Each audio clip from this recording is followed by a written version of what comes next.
ఉండి వాక్యం విని దేవుని యొక్క ఆధ్యాత్మికమైన సంగతులను, దేవుని ప్రేమను మీరు తెలుసుకోవాలని తెలియజేస్తూ ఉన్నాను.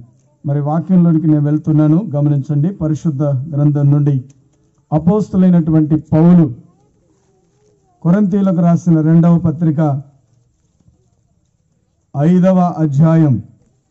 అపోస్తులైనటువంటి పౌలు కొరింథీయులకు రాసిన పత్రిక 5వ అధ్యాయం. నేను 7 నుంచి 10 వచనాలు చదువుతూ ఉన్నాను, గమనించండి.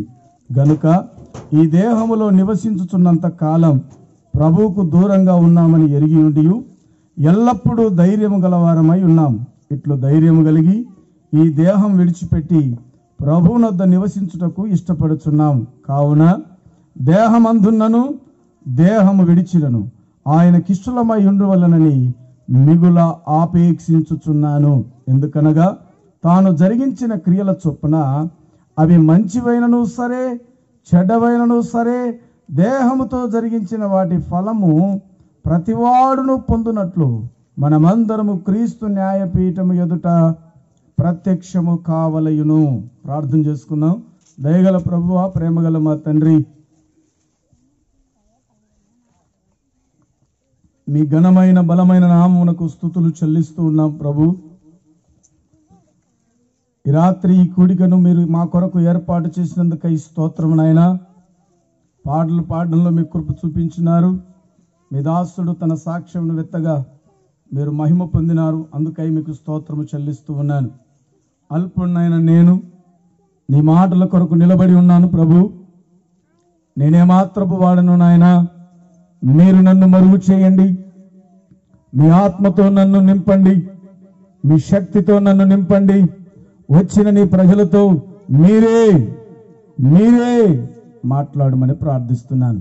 నన్ను నేను ఏమాత్రము కనపరుచుకొనక మీరే కనపడమని, మీ మాటలే కనపడడానికి కృప దయచేయమని వారి హృదయాలు తెరవండి.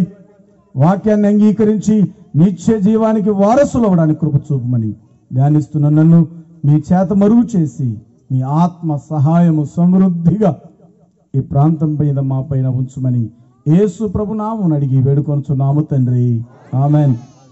ప్రభునందు ప్రియులారా, మరొకసారి మీ అందరికీ యేసు ప్రభు నామములో వందనాలు తెలియజేస్తూ ఉన్నాను. దేవుని వాక్యం చెబుతుంది, దేహంలో ఉన్నంత కాలం మనం దేవునికి ఎలా ఉన్నామంట? దూరంగా ఉన్నాం. దేహం విడిచిన తర్వాత మనం దేవునికి సమీపంగా వెళ్తాం. దేహంలో ఉండడం అంటే ఏంటి? మనం బ్రతుకుతున్నాము అంటే దేవుని ఆత్మ మనలో, దేవుని ఆత్మ ఉంది కాబట్టి మనం బ్రతుకుతున్నాం.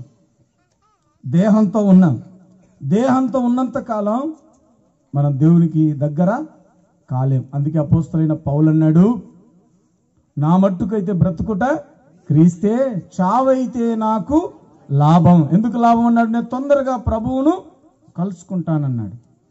అయితే ఇక్కడ ఉన్నటువంటి మాట ఏంటంటే, అపోస్తలుడైనటువంటి పౌలు కొరింథీ ఉన్న సంఘానికి చెబుతూ ఉన్నాడు, మనం దేహంతో ఉన్నప్పుడు ఈ దేహంతో మంచివైనను చెడ్డవైనను సరే, ఏమన్నాడు? మంచైనను సరే చెడ్డవైనను సరే దేహముతో జరిగించిన వాటి ఫలమును ప్రతివాడు పొందునట్లు, వాటి ఫలము ప్రతివాడు పొందునట్లు మనమందరమును క్రీస్తు న్యాయపీఠము ఎదుట ప్రత్యక్షము కావలయును. క్రీస్తు న్యాయపీఠం ఎదుట మనమందరం ఏమవ్వాలి? ప్రత్యక్షం అవ్వాలి. ఎందుకు ప్రత్యక్షం అవ్వాలి? దేహంతో జరిగించే మంచిదైనను సరే, దేహంతో జరిగించిన చెడ్డదైనను సరే ఏమవ్వాలి? క్రీస్తు ఎదుట ప్రత్యక్షం కావాలి. అపోస్తలుడైన పౌలు రోమీయులకు రాసిన పత్రిక 14వ అధ్యాయం.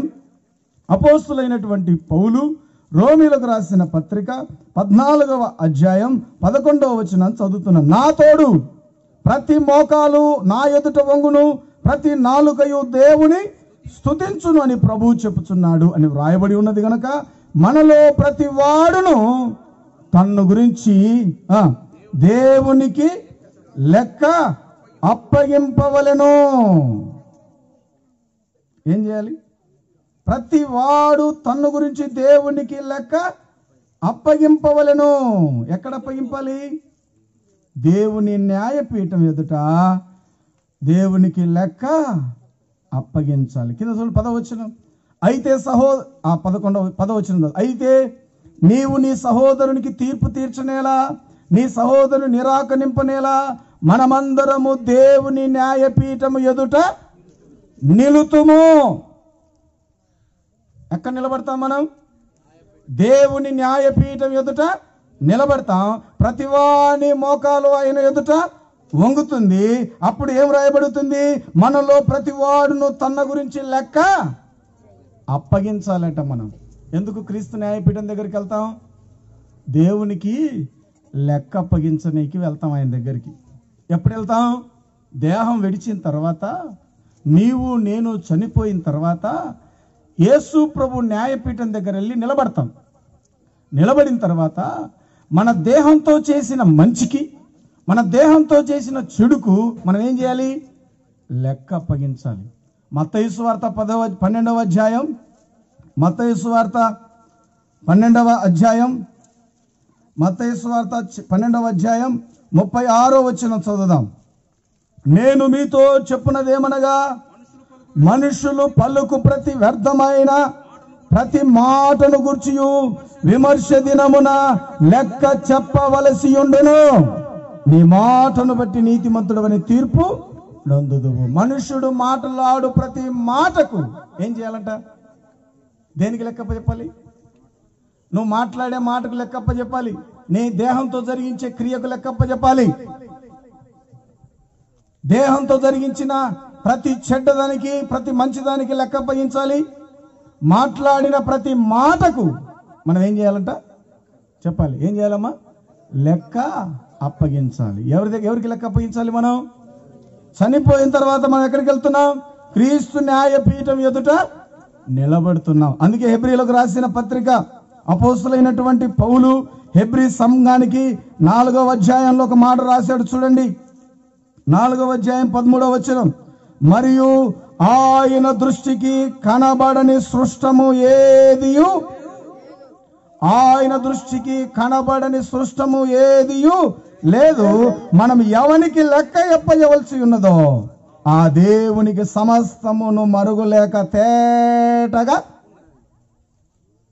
ఆ దేవునికి సమస్తమును మరుగులేక తేటగా ఉంది. మనము ఎవనికి లెక్క అప్పవలసి ఉన్నదో ఆ దేవునికి సమస్తం ఎట్లుందంట? తేటగా మరుగు లేకుండా ఉంది. నువ్వు చేసే మంచి తెలుసు, నువ్వు చేసే చెడు తెలుసు, నువ్వు మాట్లాడే ప్రతి మాటకైనా తెలుసు.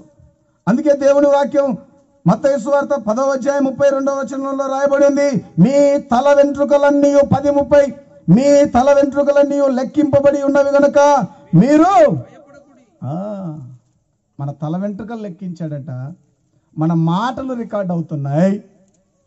మన దేహంతో చేసే ప్రతి క్రియ రికార్డ్ అవుతుంది. ఇప్పుడు చనిపోయిన తర్వాత మన దేవుని యొక్క న్యాయపీఠం ఎదుట నిలబడినప్పుడు దేహంతో జరిగించిన ప్రతి మంచికి, ప్రతి చెడుకు నీవు నేను ఏం చెప్పాలి? లెక్క అప్పగించాలన్న సంగతిని నేను మీకు జ్ఞాపకం చేస్తున్నాను. క్రీస్తు న్యాయపీఠం, దేవుని న్యాయపీఠం యుద్ధ ఇక్కడున్న సహోదరి సహోదరులారా, ఇక్కడున్న అవలారా తాతలారా, ఇక్కడున్న సేవకులారా, ఒక దినాన మనమందరం దేహం విడిచి వెళ్తాం. వెళ్ళిన తర్వాత లెక్కప్ప చెప్పడానికి సిద్ధంగా ఉన్నావా? నిన్ను నన్ను ప్రభు లెక్క అడగబోతున్నాడు. నువ్వు చేసే పనికి దేవుడు లెక్క రాసుకున్నాడు.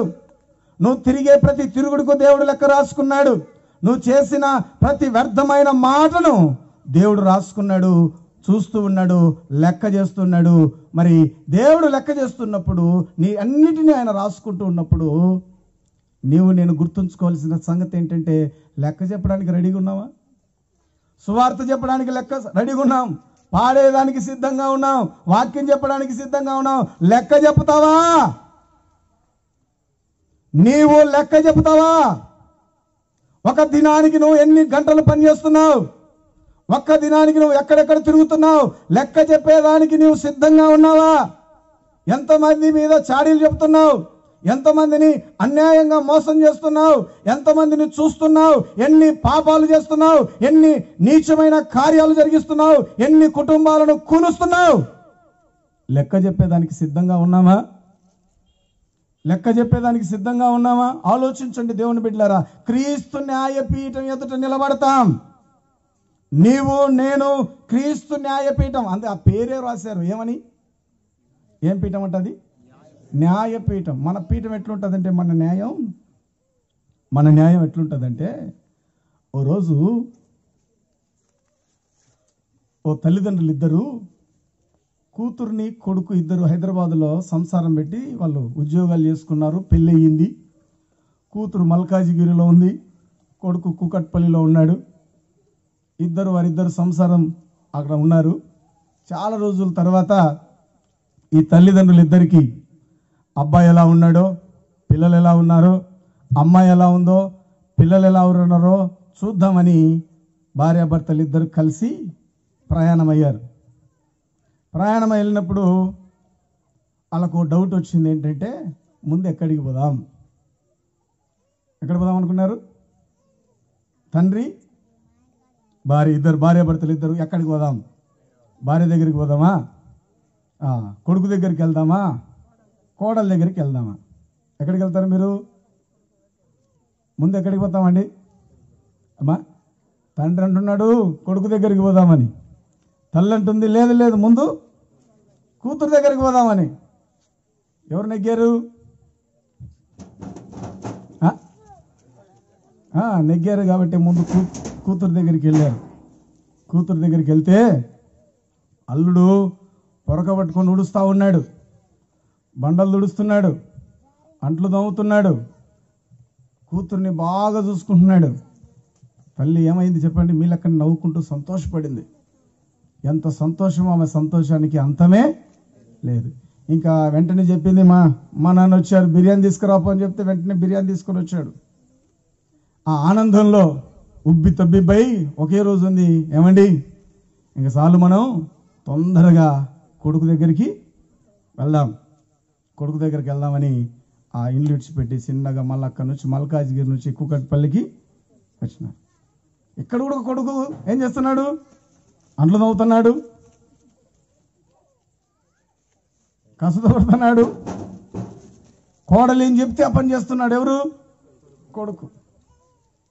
వీళ్ళ పానం ఇక్కడ ఉండేది ఉసూరుమనిపోయింది. మొఖాలు ఇంత వెలిగిటివి అయిపోయినాయి. ఎందుకు చెప్పండి? కోడలు కూర్చుంది, కొడుకు పని చేస్తున్నాడు. ముఖం ఏమైంది? ఇంటున్న ముఖం అంత అయిపోయింది. ఇద్దరు ఒకరినొకరు చూసుకుంటున్నారు. కోడలు అంటుంది, ఏయ్ ఇంకా నువ్వు వెనక అట్నే ఖాళీ ఉంది, ఇసుకరాపంటే ఇటు పరిగెత్తుకుని వెళ్ళిపోతున్నాడు. ఈమె ఆ వల్ల నుంచి ముందుకు పోయి, ఏయ్ పనికి మాలోడా, బిడ్డను చూసి నేర్చుకోరా, ఆడి మొఖమాడని తిరుగుతుందని వెనక్కెళ్ళి. ఇదే మనిషి ఆడ అల్లుడు చేస్తున్నప్పుడు ఏం పడింది? సంబరపడిపోయింది. కొడుకు చేసేసరికి ముఖంలో సంతోషం. మన జీవితాల్లో కూడా న్యాయాలు ఎట్లుంటాయంటే, మనకు ఒకలాగుంటుంది, మన కూతురుకు న్యాయం ఒకలాగుంటుంది, పక్కోని కూతురికి న్యాయం ఒకలా ఉంటుంది.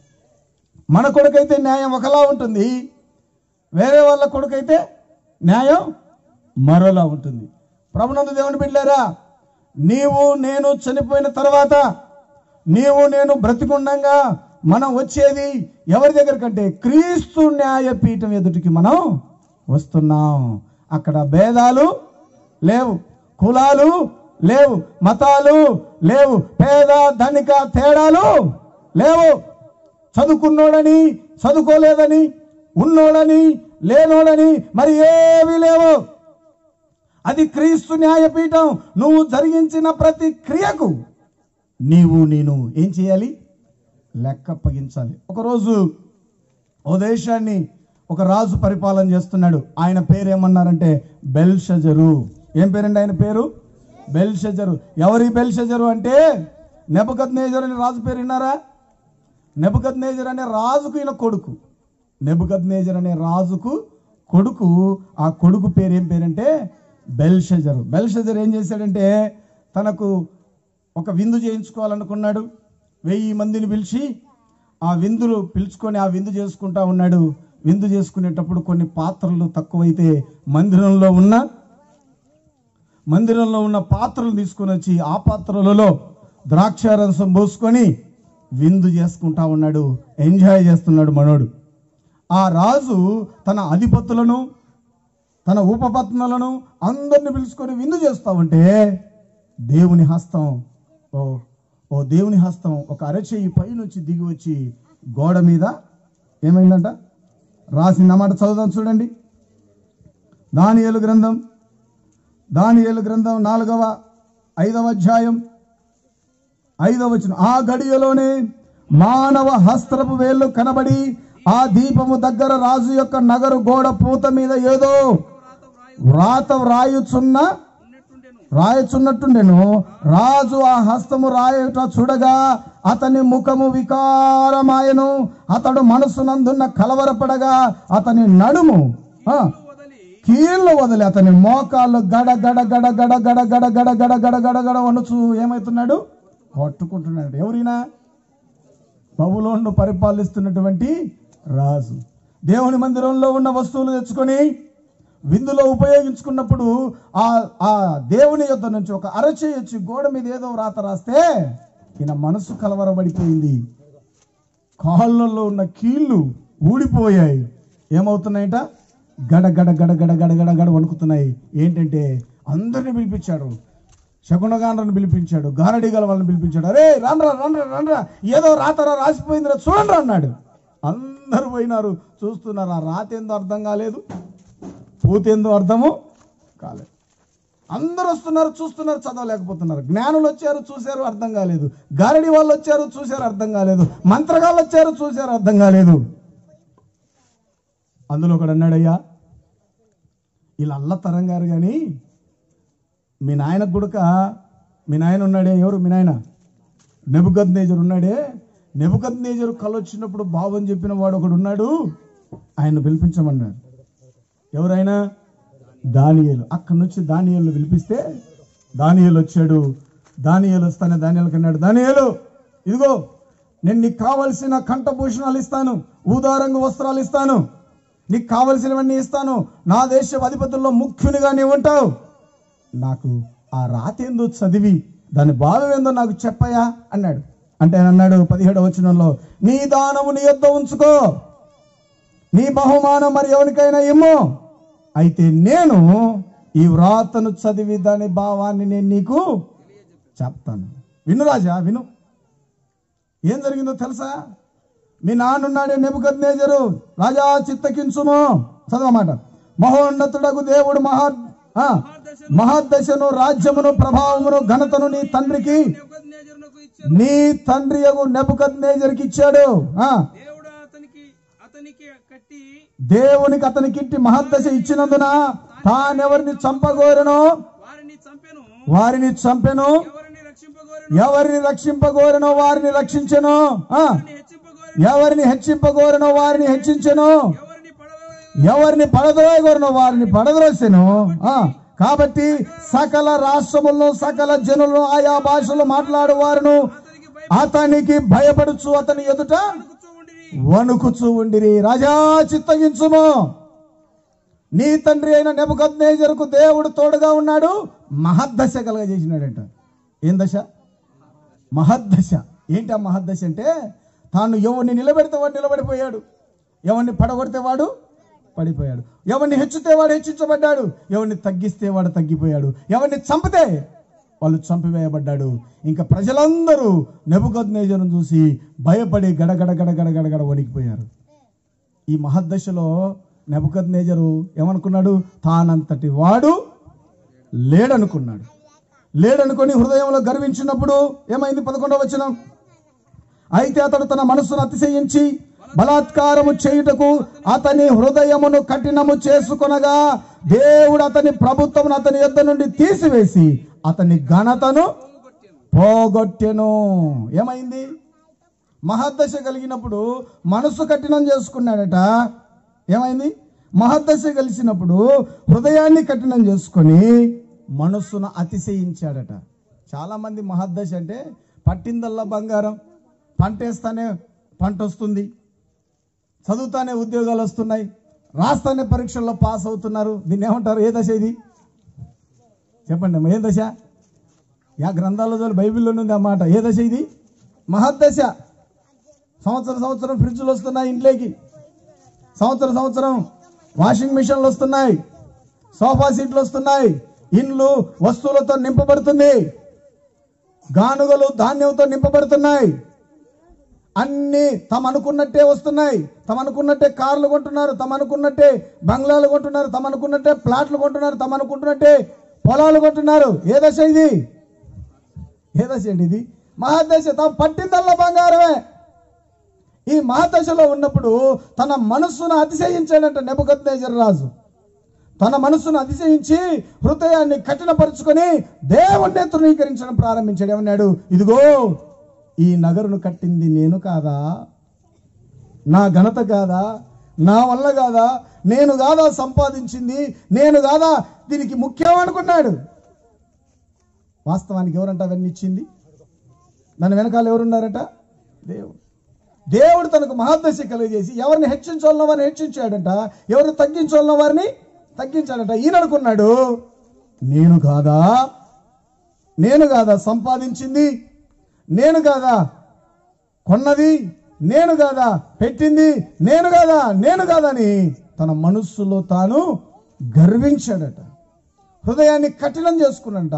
దేవుణ్ణి తృణీకరించాడు, తన్ను తాను హెచ్చించుకున్నాడు. ఎప్పుడైతే తన మనస్సు గర్వించిందో, హృదయం కఠినంగా మారిందో, దేవుడు తనను ఏం చేశాడు?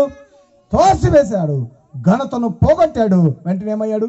మనసు తడిసే పశువుల మనసు ఆయనకు వచ్చేసిందట. ఏ మనసు వచ్చిందండి? పశువుల మనసు వచ్చింది. గడ్డి వేసే పరిస్థితికి వచ్చాడు. మంచు, పశువుల మీద మంచు కురుస్తుందో అట్లా ఆయన మీద మంచు కురిసింది. మంచు కురిసినప్పుడు ఆయన గురించి చెప్పిన మాట చూడండి, 23వ వచనం. అతని కుమారుడవగు నీవు ఆ సంగతి అంతయు ఎరిగి బెల్షెజరు, అతని కుమారుడవగు నీవు ఆ సంగతి అంతయు ఎరిగి ఉండియు నీ మనస్సును అణుచుకొనక పరలోకమందున్న ప్రభువు మీద నిన్ను నీవే హెచ్చించుకుంటివి. ఎట్లనగా నీవును నీ అధిపతులను నీ రాణులను నీ ఉపపత్తులను దేవుని ఆలయ సంబంధమగు ఉపకరణములలో ద్రాక్షారసం పోవలనని త్రాగవలన వాటి తెచ్చి ఉందిన వాటితో త్రాగుచు చూడనైనను విననైనను గ్రహింపనైనను చేతగాని వెండి బంగారము ఇత్తడి ఇనుము కర్ర రాయి అని వాటితో చేయబడిన దేవతలను స్తుతించిరి గాని నీ ప్రాణమును నీ సకల మార్గములను ఎవని వశమున ఉన్నవో, ఏ దేవుని వశమున ఉన్నవో ఆ దేవుణ్ణి నీవు గణపరచ. ఎవరి వశాన ఉన్నాయి నీ సకల మార్గాలు? నీ సకల మార్గాలు ఎవరి వశాన ఉన్నాయి? నీ ప్రాణం ఎవరి వశాన ఉందో ఆ దేవుని నువ్వు గణపరచలేదు, నిన్ను నీవు గణపరుచుకున్నావు. అయితే ఏమన్నాడు? కావున ఆయన ఎదుట నుండి ఈ అరచేయి వచ్చి ఈ ప్రకారం రాసిన శాసనం ఏదనగా మేనే టేకెల్ ఫార్ సిన్. ఈ వాక్య భావం ఏమనగా మేనే అనగా దేవుడు నీ ప్రభుత్వ విషయములో ఏం చూశాడు? లెక్క చూసి దానిని ముగించెను. మన పాఠ్యభాగ అంశంలోకి వచ్చాను. ఏంటండి? ఎవరిని చూశాడు ఆయన? ఆ బబులోను రాజును పరిపాలిస్తున్న బెల్షెజరును ఏం చూశాడంట? లెక్క చూసి ముగించాడంట. రాజ్యం ఇచ్చాడు, అధికారం చేతికి ఇచ్చాడు, ఇచ్చిన తర్వాత లెక్క చూశాడు. లెక్క చూస్తే ఎట్లా కనపడ్డాడు? ఫార్సిన్ టేకెల్ అన్నాడు. లెక్క చూడగా నువ్వు తక్కువగా కనబడితివి. దేవుడు మనిషిని 2 రకాలుగా శోధించాడు, ఇద్దరిని. ఈ బెల్షెజర్కి ఏమో రాజ్యం ఇచ్చి రాజుని చేసి శోధించాడు. బైబిల్లో ఇద్దరిని, ఒకరిని ఇచ్చి శోధించాడు, ఒకరిని తీసుకొని శోధించాడట. ఒకరికి ఇచ్చి శోధించాడు, మరొకరికి తీసుకొని శోధించాడు. ఎవరు నిలబడ్డారు? ఎవరికి ఇచ్చాడు? దేవుడు సొలొమోనుకు అన్ని ఇచ్చాడు. ఇచ్చాడా లేదు చెప్పండి? ఏమేమి ఇచ్చాడు? వెండి బంగారాలు ఇచ్చాడు, రాజ్యాన్ని ఇచ్చాడు, 1000 మంది ఉపపత్నులు ఇచ్చాడు, అన్నీ ఇచ్చాడు. అన్ని ఇస్తే ఏమైపోయాడు అయ్యగారు? అన్నీ తీసుకొని ఏమైపోయాడు? మహద్దశలో ఉన్నవాడు ఏమైపోయాడు? మారిపోయాడు. యోబు దగ్గర నుంచి అన్నీ తీసేసుకున్నాడు. ఏం తీసుకున్నాడు? పిల్లలను తీసుకున్నాడు, ఆస్తుని తీసుకున్నాడు, ఆరోగ్యాన్ని తీసుకున్నాడు, అన్నీ తీసుకున్నాడు. అయితే యోబు ఏమన్నాడు? అన్ని తీసుకున్నప్పుడు యెహోవా ఇచ్చెను, యెహోవా తీసుకొని పోయాను. అంటే ప్రభు ఏదైతే నీకు ఇస్తున్నాడో అది ఆస్తి కావచ్చు, అంతస్తు కావచ్చు, దేవుని వరమై ఉండొచ్చు, దేవుని కృపై ఉండొచ్చు, ప్రతి దానికి నువ్వేం చేయాలి? లెక్క అప్పగించాలి. అందం ఇచ్చిండొచ్చు, అందానికి కూడా నువ్వు లెక్క అప్పచెప్పాలి. ఏం చేయాలి? నీ అందానికి కూడా నువ్వు లెక్క అప్పగించాలి. నీ శరీర సౌష్ఠానికి నువ్వు లెక్క అప్పగించాలి. దేవుడిచ్చిన మాటకు నువ్వు లెక్క అప్పగించాలి. దేవుడిచ్చిన ప్రతి వరానికి, ప్రతి ఫలానికి నీవు నేను ఏం అప్పగించాలి? లెక్క అప్పగించాలి. గమనించండి దేవుని బిడ్డలారా, రాత్రి దేవుని మాటలు వింటున్న ప్రియ సహోదరి సహోదరులారా, మనమందరం గమనించవలసిన విషయం ఏంటంటే, మన దేహంతో చేసిన మంచికి, మన దేహంతో చేసిన చెడుకు ఒక దినాన మనం ప్రభు ఎదుట ప్రత్యక్షము కావాలి. ప్రతి ఒక్కరూ మోకరిల్లాలి. మన ప్రతిదీ యేసు ప్రభు ఎదుట ఏమవుతుంది? ప్రత్యక్షం అవుతుంది. ప్రత్యక్షమైనప్పుడు ప్రతి దానికి మనం ఏం చేయాలంట? లెక్క అప్పగించాలి. దేవుని బిడ్డలారా, దేవుడు రాజులను రాజులను వదిలిపెట్టలేదు. ఇశ్రాయేలుల కాలంలో పరిపాలన చేస్తున్నటువంటి ఉజ్జియాని కూడా అన్నాడు, ఉజ్జియా మరణకరమైన రోగం వచ్చినప్పుడు, ఉజ్జియా నీవు మరణం అవుతున్నావు అన్నాడు. అవుతున్నాడు, నీ ఇల్లు చక్కబెట్టుకో. నీవు మరణం అవుతున్నావు, నీ ఇల్లు చక్కబెట్టుకో అంటే ఆయన ఏం చేశాడు? వెంటనే గోడ వైపు తన ముఖం తిప్పి, చేతులు దాచి, కన్నీళ్లు విడిచి ఏం చేశాడంట? ప్రార్థన చేశాడు. కాబట్టి ప్రభునందు దేవుని బిడ్డలారా, దేవుని యొక్క సన్నిధిలో మీరు మాటలు కనుక గమనిస్తే చూడండి, దేవుని రాజ్యం ఎలా ఉందో. మత్తయి సువార్త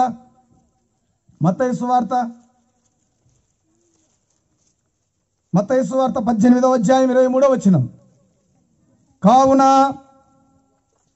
కావున పరలోక రాజ్యము తన దాసుల యొద్ద లెక్క చూచుకొన గోరిన ఒక రాజును పోలి ఉన్నది. పరలోక రాజ్యం ఏముందట? పరలోక రాజ్యంలో ఏం జరుగుతాయి గారు? పరలోక రాజ్యంలో ఏం జరుగుతుంది? దేవుని రాజ్యం దేంతో ఉంది? లెక్కలతోనే ముడిపడి ఉంది. ఈ లెక్కలు కాదు, మనం ఎంచుకునే లెక్కలు కాదు. పరలోక రాజ్యం దేంతో ముడేసుకున్నాడు చెప్పండి. కావున పరలోక రాజ్యము తన దాసుల యొద్ద లెక్క చూచుకొన గోరిన ఒక రాజును పోలి ఉన్నది. చూడండి మరొక మాట, మత్తయి సువార్త 25వ అధ్యాయం 14వ వచనం. మత్తయి సువార్త 24వ అధ్యాయం 14వ వచనం. పరలోక రాజ్యము ఒక మనుషుడు దేశాంతరమునకు ప్రయాణమై తన దాసులను పిలిచి తన ఆస్తిని వారికి అప్పగించినట్లుండును. 19. బహుకాలమైన తర్వాత ఆ దాసుడు ఆ యజమానుడు వారి యొద్ద లెక్క చూచుకొనెను.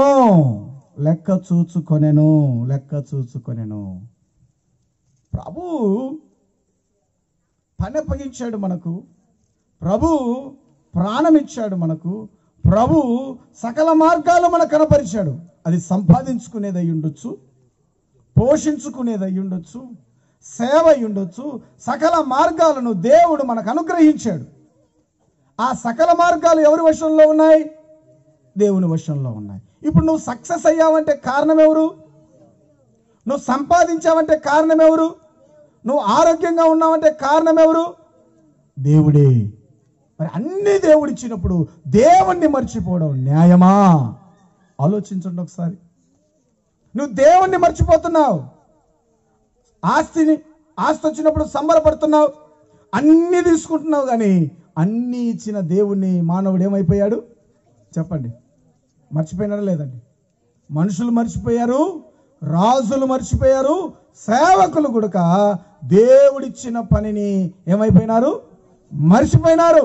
అయితే ఈ కొత్తపల్లె గ్రామంలో దేవుడు పరిశుద్ధాత్మ ద్వారా ప్రతి ఒక్కరిని హెచ్చరిస్తున్న సంగతి ఏంటంటే, నాతో సహా ఆయన హెచ్చరిస్తున్న సంగతి ఏంటంటే, దేవుడు నిన్ను త్రాసులో పెట్టి తూస్తున్నాడు.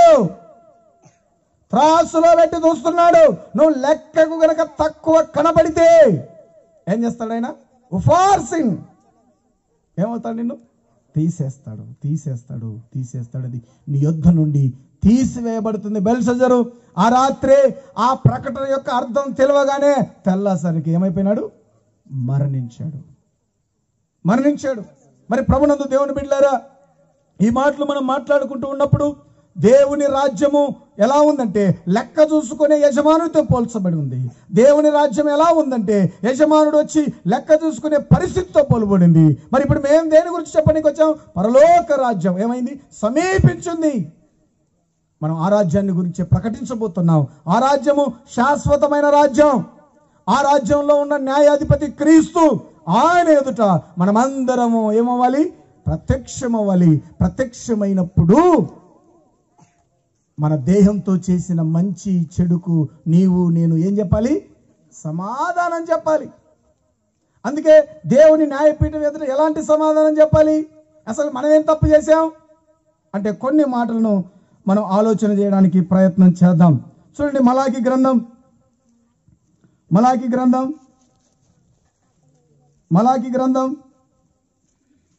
2వ అధ్యాయం. మలాకి గ్రంథం 2వ అధ్యాయం 12-13 వచనాలు చదువుదాం. యాకోబు సంతతి వారి నేరారోలో నుండి మేల్కొల్పు వారిని పలుకు వారిని సైన్యములకు అధిపతియగు యెహోవాకు నైవేద్యము చేయు వారిని యెహోవా నిర్మూలము చేయును. మరియు రెండవసారి మీరు అలాగునే చేయుదురు. యెహోవా బలిపీఠమును మీరు ఏడుపుతోను కన్నీళ్లతోను రోదనతోను తడుపుదురు. కాబట్టి ఆయన మీ నైవేద్యమును అంగీకరింపకయు తనకు అనుకూలము కాని అర్పణములను నీ చేత. ఆగండి, ఇక్కడ ఏమని రాయబడి ఉందంటే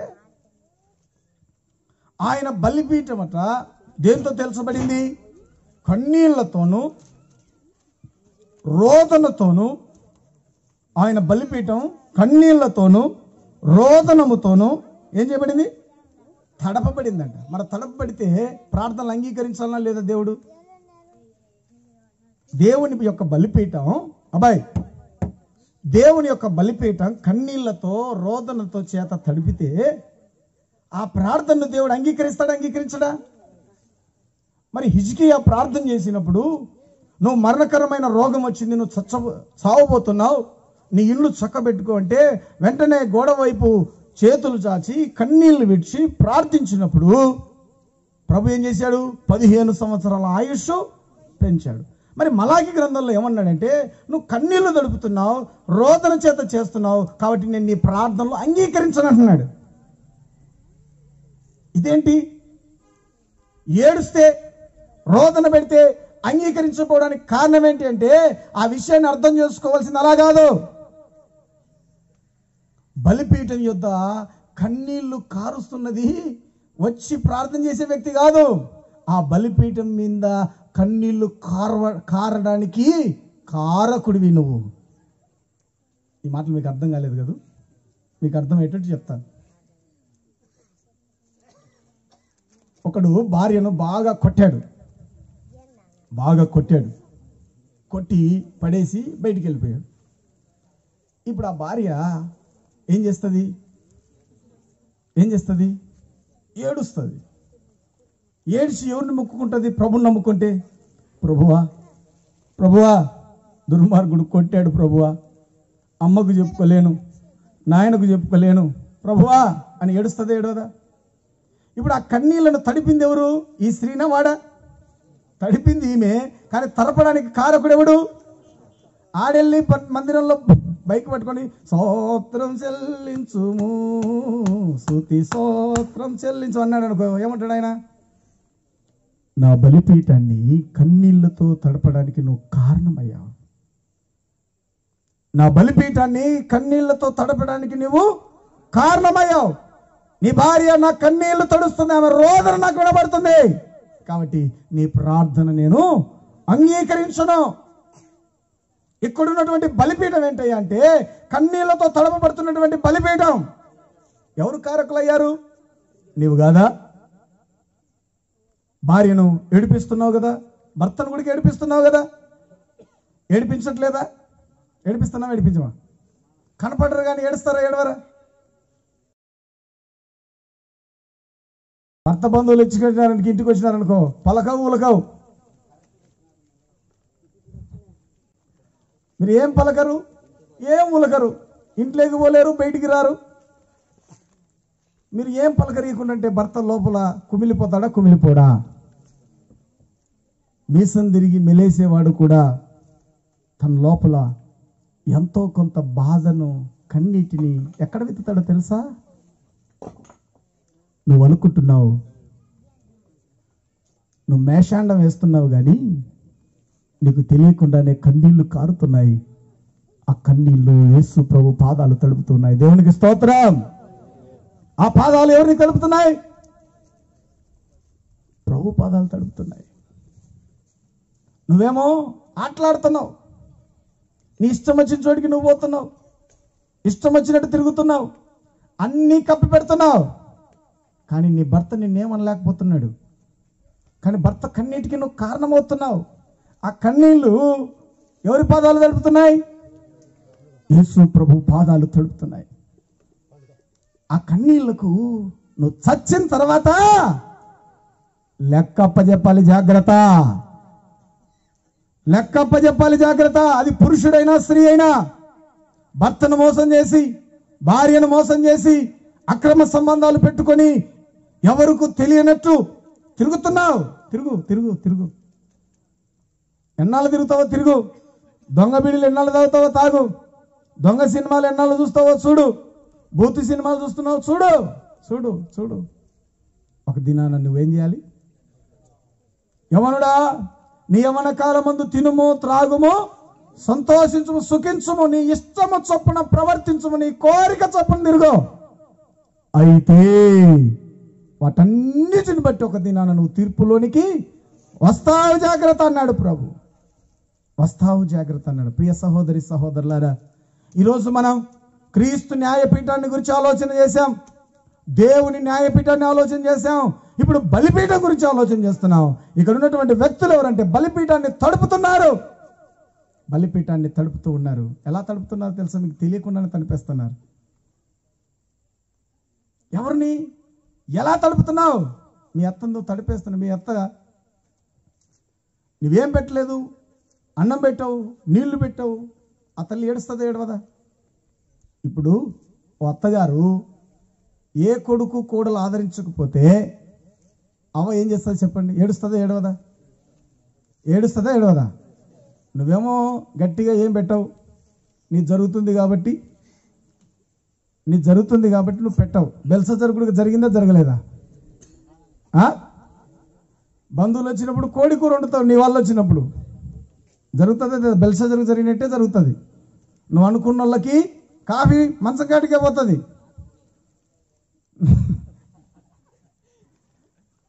నీకు ఇష్టం లేని వాళ్ళ దగ్గరికి మంచినీళ్ళు కూడా పోవు. బెల్సజర్ జరిగినట్టే జరుగుతుంది. నీకు సంతోషపడుతున్నావు కదూ, ఆనందిస్తున్నావు కదూ, కానీ ఏడుపున్నాయే ముసల్లమా గూట్లో కూర్చొని ఆకలికి వేదనకు ఏడుస్తుంది. ఆ ఏడుపు నువ్వు ఒకరోజు లెక్క చెప్పాలి, జాగ్రత్త. ఈరోజు నువ్వు ఎవరికి లెక్క చెప్పాల్సిన అవసరం లేదు. చచ్చిన తర్వాత నువ్వు లెక్క చెప్పాలి. ఆ రోజు నువ్వు ప్రతిదానికి లెక్క చెప్పాలి. నువ్వు ఎంతమందిని ఏడిపించావో, ఎంతమంది రోదనకు కారణమయ్యావో, ఎంతమంది వేదనకు నువ్వు కారణమయ్యావో అన్నిటికీ ఈరోజు నువ్వు తిరగొచ్చు. తిరుగు.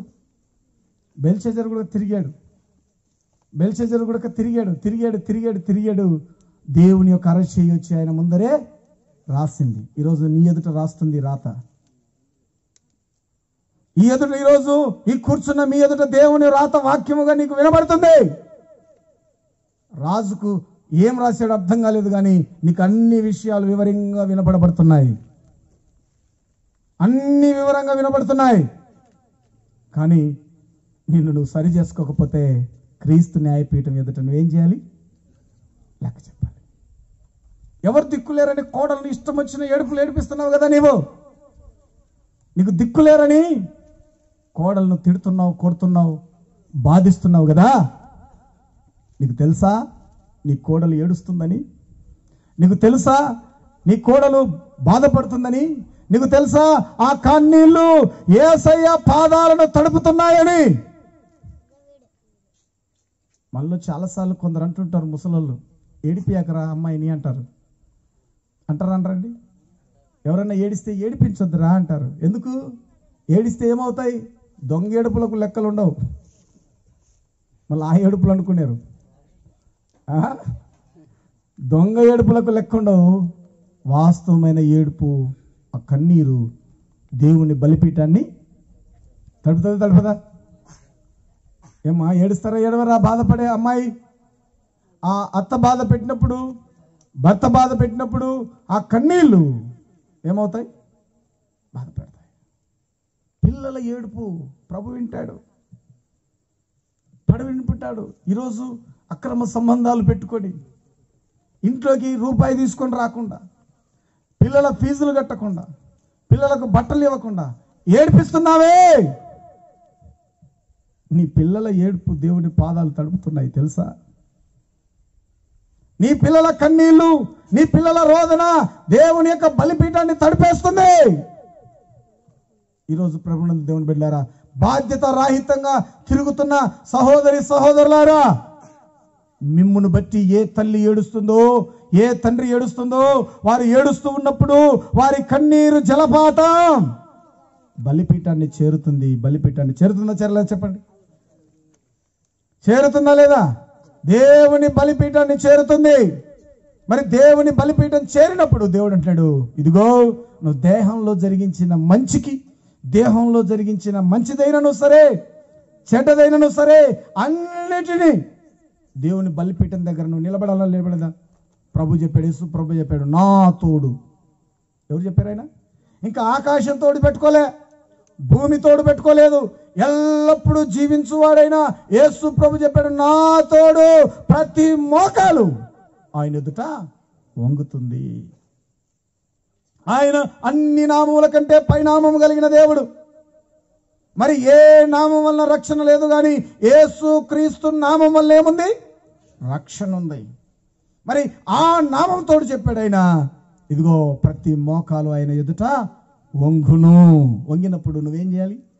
లెక్కప్పగించాలి, లెక్కప్పగించాలి. ఇప్పుడు చాలా మంది పిల్లలు అనుకుంటున్నారు, ఇంకా నేను చిన్నోని లేండి, ఇంకా నేను పెళ్లి కాలేదు, ఇంకా నాకు పిల్లలు పుట్టలేదు, ఇంకా వారికి చదువులు అయిపోలేదు, ఇప్పుడే నమ్ముకుంటే ఎట్లా అంటారు. అప్పటి నుంచి లెక్క చెప్పాల్సిందేను. మనుషుడు పుట్టినది మొదలుకొని చావు వరకు దేహముతో చేయబడిన ప్రతి మంచికి, చెడుకు ఏం చేయాలి? లెక్కప్ప చెప్పాలి. మరి లెక్క ఉందని దగ్గర నువ్వు మర్చిపోయి ఉండొచ్చు, కానీ ప్రభు దగ్గర అన్ని రికార్డింగులు ఉన్నాయా లేవమ్మా? చాలామంది ఎవరికి తెలియవులే అన్నారు, సిబిఐ వచ్చి పట్టుకుందా లేదా? మినిస్టర్లను వదల్లా, చీఫ్ మినిస్టర్లను కూడా వదిలిపెట్టలా. ఈరోజు నిన్ను నన్ను కూడా ఈ లోకమే తము కనుగొన్న చెడును కనుగొని పట్టబడినప్పుడు పాతాళము పాపము చేయు వారిని అందరినీ ఏం చేస్తుందంట? పట్టుకుంటుంది. పాతాళం పాపం చేసే ప్రతి వారిని కట్టుకుంటుంది. అయితే ఏం చేయాలి నువ్వు నేను? ప్రియ సహోదరి సహోదరులారా, బెల్షజరుకి నెబుకద్నెజరుకు 2 తేడాలు ఉన్నాయండి. నెబుకద్నెజరు తను ఎప్పుడైతే మంచు తడిసిందో ఏమైందో చూడండి ఒకసారి. దానియేలు గ్రంథం 4వ అధ్యాయం, దానియేలు గ్రంథం 4వ అధ్యాయం 34వ వచనం. ఆ కాలము గడిచిన పిమ్మట నెబుకద్నెజరును నేను మానవ బుద్ధి గలవాడనై నా కండ్లు ఆకాశము తట్టు ఎత్తి చిరంజీవియగు సర్వోన్నతుడగు దేవునికి స్తోత్రము చేసి గణపరిచి స్తుతించి తిని ఆయన ఆధిపత్యము చిరకాలము వరకు, ఆయన రాజ్యము తరతరములకు ఉన్నవి అంటూ కింద 36. ఆ సమయమందు నాకు బుద్ధి మరలా నాకు వచ్చెను, రాజ్య సంబంధమగు ప్రభావము నా ఘనతయు నా తేజస్సును నాకు కలిగెను. కళ్ళు నెత్తికెక్కిన కళ్ళు ఇప్పుడు ఎక్కడికి వెళ్తున్నాయి? ఆకాశం వైపు చూసాయి. నా ఘనత అనుకున్నాడు, నేను సంపాదించుకున్నా అనుకున్నాడు. ఎవరైనా తాగేటుండంటే ఏమరా బాబు ఈ టైంలో ఇంతమంది పిల్లలు ఈడెందుకున్నారంటే ఏమంటారమ్మా? మా ఇష్టం, మా డబ్బు, మేము తింటాము, మేము తాగుతాం. నువ్వు సంపాదించుకునే డబ్బు గుడక నువ్వేం చేయాలా? ఇప్పుడు మేము ఉద్యోగం చేస్తున్నాం, మా జీతం మా ఇష్టం అంటే కుదరదు. ఇన్కమ్ ట్యాక్స్ చేంజ్ చేస్తుంది. మర్యాదగా మాది మా గట్టు, నువ్వు తీసుకోమంట. దేవుడు గుడక లోకంలో ఉన్నప్పుడు కైసరుది కైసరికి ఇమ్మన్నాడు, దేవునిది దేవునికి ఇమ్మన్నాడు. ఇప్పుడు మనం గుడక మనము చేసే ప్రతి క్రియకు, ప్రతి పనికి దేవుని దగ్గర మనం ఏం చేయాలి? లెక్క అప్పగించాలి. లెక్క అప్పగించకుంటే దేవుని బిడ్డలారా కుదరదు. మాసి పెట్టడం, మరిచిపోవడం కుదరదు. దేవుని వాక్యం నేను మొదటినే చదివించాను. నీ తల వెంట్రుకలన్నీ లెక్కింపబడి ఉన్నాయి. హెబ్రీయులకు రాసిన పత్రిక 4వ అధ్యాయంలో నేను చదివిన మాట మరలో ఒకసారి మీకు జ్ఞాపకం చేస్తున్నాను. మరియు ఆయన దృష్టికి కనబడని సృష్టము ఏది లేదు. మనం ఎవరికి లెక్క అప్పచెప్పవలసి ఉన్నాయో ఆ దేవుని కన్నులకు సమస్తమును మరుగు లేక తేటగా ఉంది. ఇప్పుడు ఆయన కళ్ళు మరుగు చేయగలమా? ఒక రాజు అన్నాడట, ఒక రాజు, రేయ్ ఈ దేశంలో తెలివైన యువకులు ఎవరైనా ఉంటే ముగ్గురిని తీసుకొని రండ్రా, వారికి ఈ దేశాన్ని నా తర్వాత ఈ దేశాన్ని అప్పగిస్తాను అన్నాడట. అంటే ఆ దేశమంతా తిరిగి 3 వ్యక్తుల్ని పట్టుకొని వచ్చినారు రాజు దగ్గరికి. ఆ 3 వ్యక్తులు వచ్చి రాజు దగ్గరికి నిలబడితే, రేయ్ నేను చెప్పిన వాళ్ళు వీళ్ళేనా 3 అంటే? వీళ్ళే రాజా, మన దేశంలో ఉన్న యువకులందరికంటే తెలివైన వాళ్ళు వీళ్ళు 3. వీళ్ళలో ఒకరిని నువ్వెవడో సెలెక్ట్ చేసుకో, వాడిని దేశానికి రాజుగా పట్టాభిషేకం చేస్తామన్నారు. అప్పుడు రాజు 3కి 3 నాటుకోళ్ళు ఇచ్చినాడు. ఏమిచ్చినాడు? 3కి 3 నాటుకోళ్ళు ఇచ్చి, రేయ్ మీరు ఎవరైనా సరే మీరు వెళ్ళి టేస్ట్గా మంచి కూర వండుకొని రండి అని చెప్పినాడు.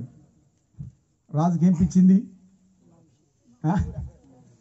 మంచి కూర వండుకొని రాపండి. తర్వాత ఆ కూర యొక్క టేస్ట్ చూసి మిమ్మల్ని రాజుని ఏమన్నా చేస్తానంటే ఈడేందిరా తిండి పూతలాకున్నాడు, టేస్ట్ చేయమన్నాడని అన్నాడు. వారు వెళ్తుంటే, రేయ్ ఒక కండిషన్ అట. ఏంటంటే ఆ కండిషన్, మీరు కూర చేసేది ఎవరు చూడకూడదు. మీరు కూర వండేది ఎవరు చూడకూడదు. ఎవరు చూడని స్థలంలో మీరు కోడిని చంపి కోడి కూర చేసుకొని రావాలని చెప్తే, ఒకడు వెళ్ళాడు ఎన్నో మూలకెళ్ళి వాడు కూర చేసుకుని వచ్చాడు. ఇంకొకసారి చేసుకుని వచ్చాడు. మరుసటి సాయంత్రానికి 3 వచ్చినారు. 3 వచ్చి చెప్తే 2 కూరలు రెడీ చేసుకున్నాడు. ఒకడేమో కూర చేయకుండా వచ్చినాడు. వాడికి కూర ఉండేది రాదో ఏమో అనుకుంటున్నారు అందరు. ఆయన అన్నాడు, రేయ్ నీ కూర ఎదురంటే, ఇదిగో రాజా మంచి నాటుకోడి ఇటాలియన్ ఫ్లేవర్తో చేసి పెట్టాను రాజా అని చెప్పాడు ఒకడు. ఇంకొకటి తీసుకొని వచ్చాడు, ఇది రాజా ఓన్లీ ఒట్టి కట్టెలతో నేను రాజా, గ్యాస్తో వండితే గ్యాస్ అవుతుంది, నేను కట్టెలతో నేనని కట్టెల పొయ్యిలో చేసుకొని వచ్చినానని చెప్పినాడు. నీదేదిరంటే 3వవాడు రాజా అన్నాడు. వాడు, రాజా నువ్వేం చెప్పినావు రాజా అన్నాడు. నేను రాజా ఎవరు చూడకుండా కోడి కూర వండుకొని రమ్మన్నావు కదా రాజా అంటే, అవునరా మీ ఇల్లు లేదా, ఊరు లేదా, ఎవరు చూడకుండా చెప్పాను కదా, ఆ స్థలమే కనపడలేదంటే, వెళ్ళాను రాజా మా ఇంటి వెనకాల సందులోకి వెళ్ళాను, పక్కకు చూశాను ఎవరు లేరు, ఇక్కడ చూశాను ఎవరు లేరు, ముందు చూశాను ఎవరు లేరు, కింద చూశాను ఎవరు లేరు, వెనక చూశాను ఎవరు లేరు. ఎందుకైనా మంచిది ఎవడన్నా పైన చూస్తున్నాడని పైకి చూస్తే పైనుంచి దేవుడు ఆ నమ్మకంతో తీసుకొని వచ్చి రాజు దగ్గర తీసుకొని వస్తే అబ్బాయిని అడిగిగో, నేను నా తర్వాత నేను నియమించబోయే రాజు ఈడే. ఏ స్పృహ కలిగి ఉన్నాడు? దేవుడు తన్ను చూస్తున్నాడన్న స్పృహ తనకుంది. ఈరోజు మనుషులకు ఏం లేదంటే ఎన్ని అబద్ధాలైనా ఆడతారు, మాట్లాడతారు, అన్నారా? ఎంత నాటకమైనా ఆడతారు, నమ్మించేటట్లు చేస్తారు, కానీ దేవుడు చూస్తున్నాడు అన్న స్పృహ మనుషులకు లేదు. సోయ పోయింది, స్పృహ పోయింది, సెన్సార్ లేదు, సెన్సార్ పోయింది. సెన్సార్లు ఉండేవి. ఈరోజు ఎవరో వీడియో పంపించారు, ప్రతి సెల్కి ఒక సెన్సార్ ఉంటుంది. ముఖం చూస్తానే ఇది ముఖం ఫేస్ మీద ఒక డబ్బా బాక్స్ వస్తుంది. ఈ లిఫ్ట్ వచ్చేటప్పుడు ఇట్లా చేయి పెడితే చాలు సెన్సార్ గుర్తుపట్టి ఏం చేస్తుంది, ఆటోమేటిక్ అదే ఓపెన్ అవుతుంది. మీరు కొన్ని హోటళ్ళల్లో కానీ ఎవరైనా చూస్తే మనం నడుస్తూ ఉంటే ఆటోమేటిక్గా గ్లాస్ డోర్ అదే ఓపెన్ అవుతుంది. అంటే మనిషి యొక్క ఐరిష్ని గుర్తుపట్టి ఆటోమేటిక్గా అదే ఓపెన్ అవుతుంది. ఏంటంటే సెన్సర్. ఆ సెన్సర్ ఆటోమేటిక్గా మనిషిని ఓపెన్ చేస్తుంది. తెగిపోయింది, ఇరకపోయేది కాదు, చెయ్యి తెగిపోయేది, పైకి వినాడు. ఈరోజు మనుషులు ఏం కోల్పోయినారు? ఆ మిషన్, వాస్తవానికి మిషన్ ఏం చేయాలి? చేయి పెడతానే ఆగాలి, డోర్ ఓపెన్ అవ్వాలి. డోర్ ఓపెన్ అవుతే ఆ లిఫ్ట్ కదలదు.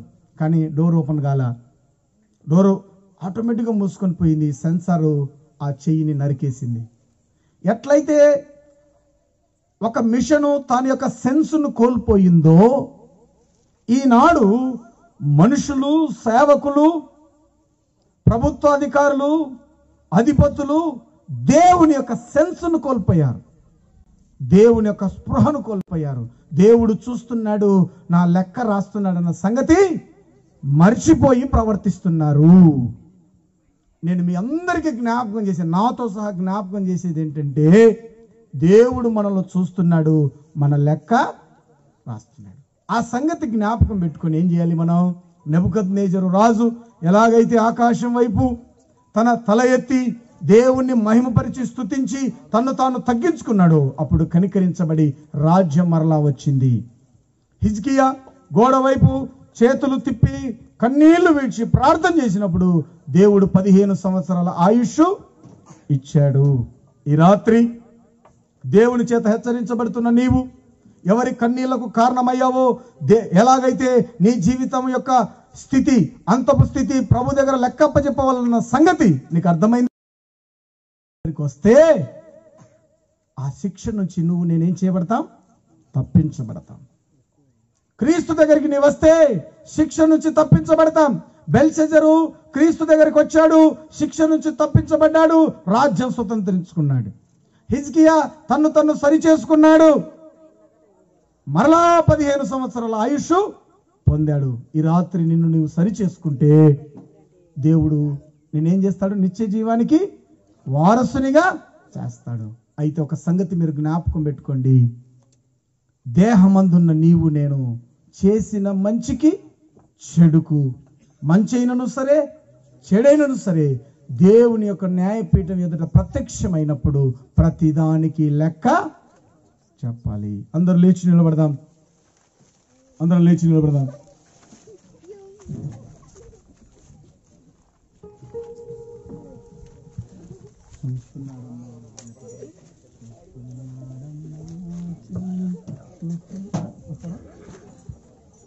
ప్రియ సహోదరి సహోదరుడా, ప్రియ సహోదరి సహోదరుడా, ఇంతవరకు దేవుని మాటలు విన్నారు కదా. ప్రభువు లెక్క అడుగుతాడన్న సంగతి ప్రభు మనకు జ్ఞాపకం చేశాడు.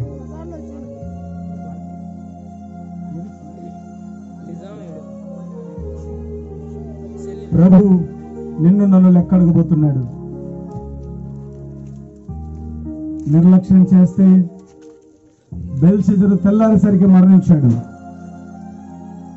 తనలో ప్రాణం లేదు, రాజ్యాన్ని కోల్పోయాడు. నేనే టేకేల్ ఫోర్సింగ్ అన్నాడు. ఈరోజు అదే మాటలు ప్రభు ఈ కొత్తపల్లి గ్రామంలో మనకు జ్ఞాపకం చేస్తూ ఉన్నాడు. ఇతరుల కన్నీటికి మనం కారకుడమయ్యావా? ఇతరులను ఏడిపిస్తూ ఉన్నావా? నీ శరీరంతో చేస్తున్న మంచైనను చెడైనను దేవుని ఎదుట లెక్క చెప్పాలన్న సంగతి నీకు జ్ఞాపకం ఉందా?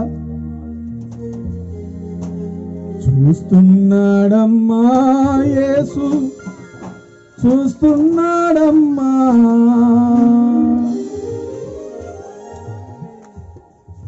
నీవు చేసే పనులన్నీ చూస్తున్నాడమ్మా. అడుగుతాడమ్మా లెక్క అడుగుతాడమ్మా, తీర్పు రోజు నిన్ను లెక్క అడుగుతాడమ్మా. చూస్తున్నాడమ్మా చెల్లి చూస్తున్నాడమ్మా, నీవు చేసే పనులన్నీ చూస్తున్నాడమ్మా. అడుగుతాడమ్మా లెక్క అడుగుతాడమ్మా, ఇప్పుడు నిన్ను లెక్క అడుగుతాడమ్మా.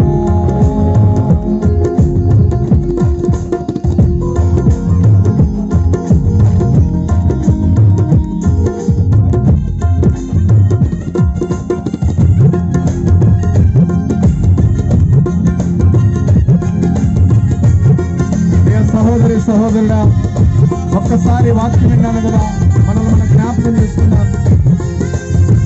ఒక్కసారి మనలోని మనం చూసుకున్నాం. దేవుడు మనం లెక్కిస్తున్నాడు. ప్రతి పనికి పశ్చాత్తాప హృదయంతో పని చేసుకునే మనస్సుతో మనల్ని సిద్ధం చేసుకున్నాం. చేశానని నన్నెవరు చూస్తారని, ఎవరేమి చేస్తారని,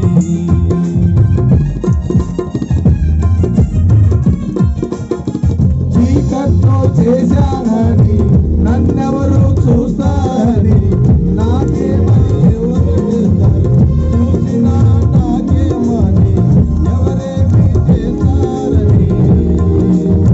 భయమసలే లేకున్నావా, చెడ్డ పనులు చేస్తున్నావా, భయమసలే లేకున్నావా, చెడ్డ పనులు చేస్తున్నావా.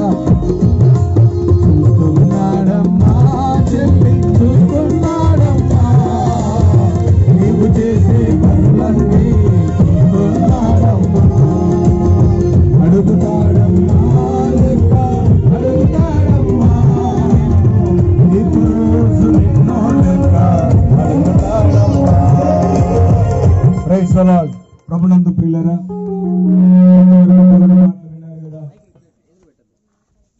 ఇంతవరకు దేవుని మాటలు విన్నారు కదా. మీలో ఎవరైనా ఈ రాత్రి నెబుకద్నెజరు వలె సరి చేయబడి ఉజ్జియా వలె ప్రభు వైపు చూసి దేవుని యొక్క కృప కొరకు కనిపెట్టుకోవాలని ఆశపడుతున్నారా? వాస్తవం అర్థమైంది కదా.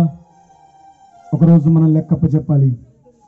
అయితే యేసుక్రీస్తునందు ఈ రోజు నువ్వు విశ్వాసం ఉంచి ఆయనను నువ్వు అంగీకరిస్తే ఆ తీర్పులోనికి రాక మరణములో నుండి జీవంలోనికి నువ్వు దాటే అవకాశాన్ని ప్రభు నీకు రాత్రి ఇస్తున్నాడు.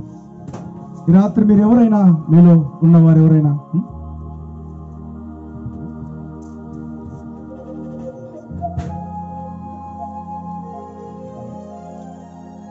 ప్రియ సహోదరి సహోదరులారా,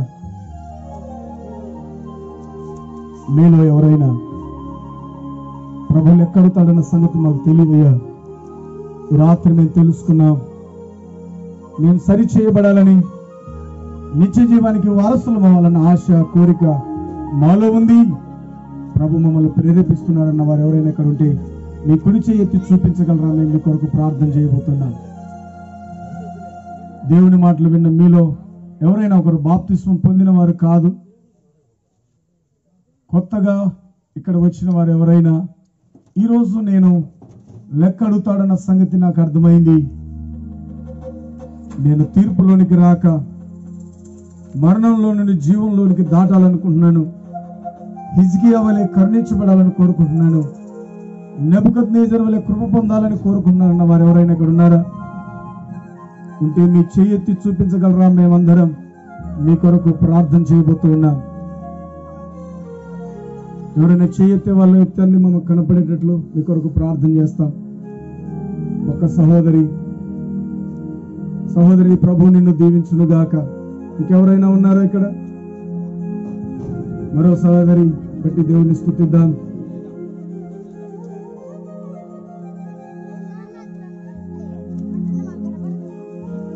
ప్రార్థన చేసుకున్నాం.